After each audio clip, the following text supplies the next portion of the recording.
दुश्मन है।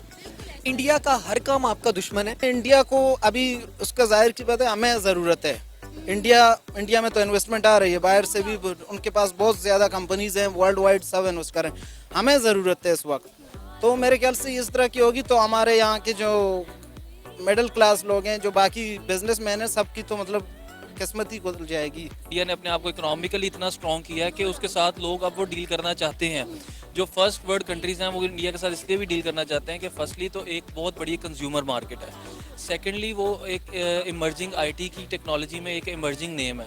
एक्सपोर्ट हमारी है नहीं, कोई कंट्री हम पे ट्रस्ट करती नहीं, करप्शन हमारे मुल्क में गोडे गोडे भरी हुई है, पीछे बचा क्या है जिसके ऊपर हम काम करें? हाँ, मैं उसी पे आता हूँ कि उसमें देखिए मैं उसी बात को कंटिन्यू करना चाहूँगा कि जब आपके मुल्क में रेड टेपिज्म है तो कोई भी इंटरनेशनल इन्वेस्टर इधर आने से डरेगा।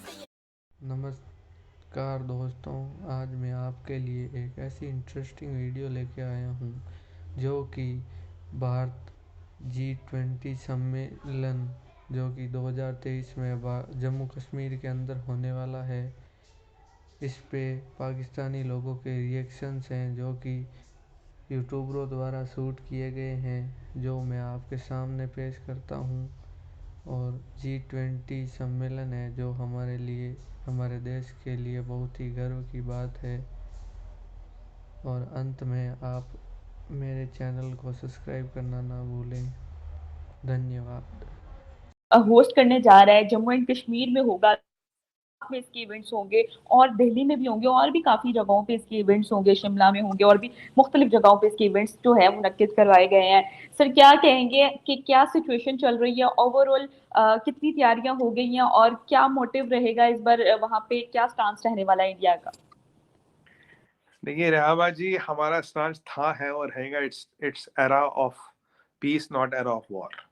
लड़ाई दुनिया में हर जगह रुकनी चाहिए और हमारा तो हमेशा से ये रशिया यूक्रेन वॉर की देखिए, कहीं भी और देखिए, हम कहते हैं यार भाई ये लड़ाई वड़ाई बंद करो, ऐसे प्यार मोहब्बत से बात करो, आपको मेरे से बात नहीं करनी बात मत करो, पर लड़ने मत, लड़ो मत, आप अपने रास्ते में अपने रास्ते, सीधी सी बात है। बट ये जो रशिया यूक्रेन की लड़ाई हुई उसमें आप हम सब पिस रहे हैं। देखिए यूरोप पूरा रिसेशन में जा चुका है, अमेरिका रिसेशन में है, चाइना का रिसेशन में जाना तय है, अफ्रीका की तो पूछते ही नहीं, साउथ अमेरिका जाएगा तो साउथ अमेरिका रिसेशन में जाएगा। एक ही कंट्री है जो रिसेशन में नहीं है और जाएगी नहीं, वो है इंडिया। बट उसके अलावा भी हम ये कह रहे हैं कि भाई it is the era of peace not war. हम इसमें एक ह्यूमैनिटेरियन टच देंगे, हम इसमें जो हमारा रिलीजन है सनातन धर्म, जो इकोनॉमी और इकोलॉजी के बीच का डिफरेंशिएशन बहुत अच्छी तरह से था, हमारे रिलीजन में इकोनॉमी और इकोलॉजी की एक ही रेलिवेंस है और दोनों चीजों पे बात होती है।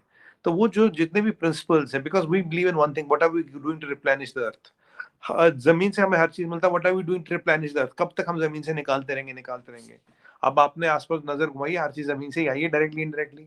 बट हम जमीन को क्या कर रहे हैं, what are we doing to replenish the earth. इसीलिए आप देखेंगे हमारे यहाँ पेड़ की भी पूजा होती है, धरती की भी पूजा होती है, आसमान की भी पूजा होती है, क्योंकि इन कंपोनेंट्स के बिना जीवन जो है, लाइफ इज नॉट पॉसिबल। जबकि वेस्टर्न सभ्यता में ऐसा नहीं होता, उन्हें लगता है ठीक है जमीन हमारी, निकालते जाओ निकालते जाओ निकालते जाओ। पर आप देखिए आज वहां हो क्या गया है, आज कहीं और लड़ाई चल रही, किसी और का घर चल रहा है। दिक्कत ये है। और अभी चाइना की इकोनॉमी बहुत is hanging bye thin threads. बहुत मुश्किल टाइम में, बहुत मुश्किल टर्मोइल में हमें G20 की प्रेसिडेंसी मिली है। Now it is our job to steer the world through this crisis. World is in crisis. और मैं आपको एक बात बताऊं रियाबा जी, 23-24 का साल और भी मुश्किल होगा। अगर 22 मुश्किल था, 23 बहुत मुश्किल होगा, 24-23 उतना ही मुश्किल होगा। तो 23-24 में हम उम्मीद नहीं कर सकते कि कुछ चीजें अच्छी होगी। चाइना की इकोनॉमी का आउटलुक दिन ब दिन खराब हो रहा है, चाइना की इकोनॉमी में दरारें दिख रही है, चाइना में हर चीज फेल होती जा रही है। और अगर चाइना की इकोनॉमी टूटेगी, जो कि टूटेगी, it's matter of quarters not years, then it will also have adverse impact on the world economy. दिमाग में आता है कि बड़ी बड़ी कंट्रीज, इकोनॉमिकल तौर पर स्ट्रॉन्ग कंट्रीज, अनफॉर्चुनेटली अगर हम जिक्र करें अपनी, तो हम इकोनॉमिकल तौर पर स्ट्रॉन्ग नहीं है, हमारा नाम नहीं है G20 के अंदर। अगर मैं बात करूं इंडिया की भी G20 का हिस्सा है। इंडोनेशिया ने अभी 2023 का जो प्रेसिडेंसी थी वो इंडिया के हाथ में दे दी है। अभी इंडिया प्रेसिडेंसी करने जा रहा है, 2023 का इंडिया के अंदर होगा समिट G20 का। क्या समझते हो आप कितनी बड़ी अपॉर्चुनिटी इंडिया के लिए? अगर इंडिया ये करता है तो पाकिस्तान के लिए क्या बेनिफिट्स हो सकते हैं या लॉस हो सकता है पाकिस्तान के लिए, और पाकिस्तान अब तक क्यों नहीं पार्ट बन सका G20 का? जैसा कि आपका सवाल है कि पाकिस्तान क्यों नहीं पार्ट बन सका, इसकी मैं दो वजूहत बता सकता हूँ। कि पाकिस्तान में जो पॉलिटिकली इंस्टेबिलिटी बहुत ज़्यादा है, पहली वजह ये है। दूसरी वजह ये है कि पाकिस्तान इकोनॉमिकली जो इतना स्ट्रॉन्ग नहीं है, ठीक है। पॉलिटिकल इंस्टेबिलिटी का मतलब ये है कि जितनी भी मतलब 1947 से लेकर ऑनवर्ड जितने भी आज तक कोई भी अपनी जो हुकूमत है वो अपनी मुद्दत पूरी नहीं कर सकी। कोई ना कोई इस्टेब्लिशमेंट का किरदार रहा है या कोई और बैरूनी ताकतें आकर रजीम चेंज करती रही हैं। पॉलिटिकल इंस्टेबिलिटी की वजह से कोई भी मुल्क इधर आके इन्वेस्टमेंट नहीं कर सकता, जिसकी वजह से हमारी इकॉनमी हमेशा सफ़र करती रही है, ठीक है। तो G20 का मकसद ही यही है कि जो पूरी दुनिया के स्ट्रॉन्ग 20 मुल्क हैं जिनके अंदर पॉलिटिकल स्टेबिलिटी होती है, इकोनॉमिकली स्ट्रॉन्ग होते हैं, उनका इकट्ठ होता है। तो इस हवाले से इंडिया के पास जो मौक़ा आपने जो दूसरा क्वेश्चन पूछा है वो ये है कि इंडिया तकरीबन 10-15 साल से कोशिश कर रहा है कि सलामती कौंसिल में परमानेंट मेंबर बन सके।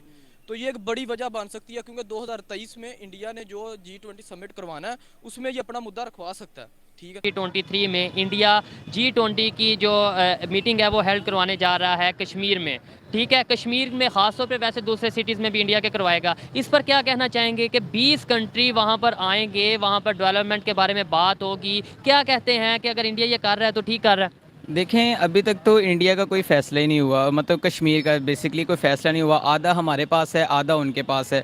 तो अगर देखें आप इस तरह का कोई भी इवेंट ऑर्गेनाइज़ करते हैं वो पूरी दुनिया को ये इमेज देता है कि ये जो चीज़ है ये आपकी अपनी है, ठीक है।